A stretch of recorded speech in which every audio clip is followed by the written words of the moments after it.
The spell of the Fae forced you to tell them your name. The Fae looks at you with pure horror, while you look at them confused, because that was definitely not your name. I'll be honest, my mind had more than a fair amount of trouble processing any information for a few moments. I wasn't entirely sure if they were waiting for me to respond or if these elves, as I'd decided they were, just didn't talk much. Almost all of them still remained with their heads down to the dirt. And what I was now realizing was reverence. Reverence towards me. These flawless white-robed supermodel-looking, silent gargoyles were paying reverence to me. It was ridiculous. I'm just some guy who was sweaty and sticky from a hike, who had been hoping to take a swim in a waterfall-fed pool and eat some beef jerky and maybe masturbate in a tent thinking about his ex. They were kneeling to that. I lit another cigarette. The crown lady let her hand fall from what I can only guess was her heart and tilted her head, looking at me for all the world like I'd imagine a dog would, if you asked it to do long division. Well, at least we were in the same frame of mind. Utterly confused and unsure what to do next. You? I paused, a half-formed question on my lips. There were too many questions after that bombshell of a hand-over-heart pronouncement. Goddess? Lord of the forest? Once and future mate? Mate? Her breathy whisper from earlier coming back into mind with the reborn in times of great need or something? It was too much.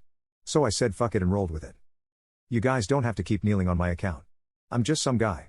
And before I took another puff on my cigarette, the whole mass of the gathered assembly of elves stood back to their feet. The countless eyes never left the dirt, however. Only Danu? Was that what she said her name was? Only Danu offered any eye contact to me, her face still puzzled like that poor dog trying to remember if you carry the two. I couldn't help it. I started to laugh. Who could blame me in that moment? The dog doing math was the trigger, to be fair, but the sheer ridiculousness of the whole thing just layered a lunacy on top of that stupid comparison that brought on a great racking belly laugh that was cut off by a cough as I nearly choked on my half-inhaled cigarette smoke and finished with using my jacket sleeve to wipe tears from my eyes. Alright goddess, you have my attention. I don't actually happen to have any antlers. Are you sure I'm this Senaminbun or whatever that you're looking for? I couldn't really contain the mirth in my bastardized version of the name. They were, after all, technically intruding on my weekend. So I was a little belligerent? If I'm some chosen one, reborn? I should at least get to crack jokes if I'm going to save the world or some crap. Danu didn't seem overly pleased at my humor now though. I know what the look is, Lord knows I saw it more than a few times from my ex. This woman was sick of my shit and I just met her. Centuries I have waited without you. She raised her finger to point at me. I most certainly was in trouble and she most certainly did not think it was okay to crack jokes.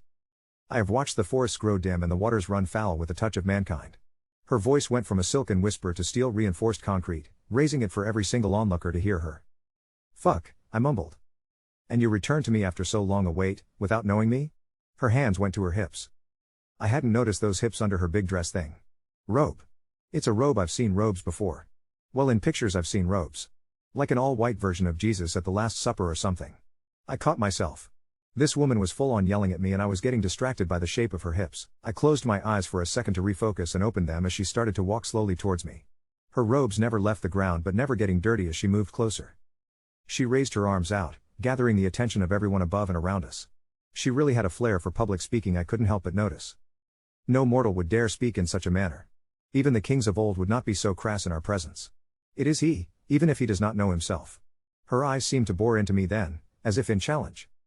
I've already reached fuck it and it doesn't look like I'll get a say in this, one way or the other. I thought. So I gave her my best wink.